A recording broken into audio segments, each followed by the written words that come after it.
Hello all, welcome back to Vasu Vlogs. Today's video is all about Telangana special and traditional food Makka Gatka.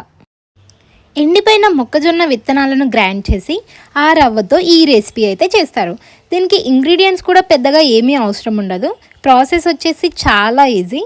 ముందుగా stove on చేసి ఒక బౌల్లో 1 glass రవ్వకి 4 glass of water and 1 tablespoon salt అయితే add చేస్తారు.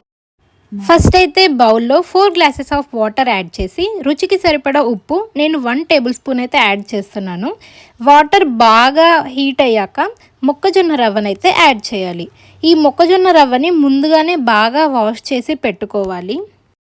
స్టవ్ని సిమ్లో పెట్టుకొని మధ్య మధ్యలో ఒక 2-3 టైమ్స్ మిక్స్ చేస్తూ ఉండాలి. వాటర్ లెవెల్ మొత్తం తగ్గే వరకు రవ్వను బాగా ఉడికించి స్టవ్ ఆఫ్ చేసుకుంటే సరిపోతుంది.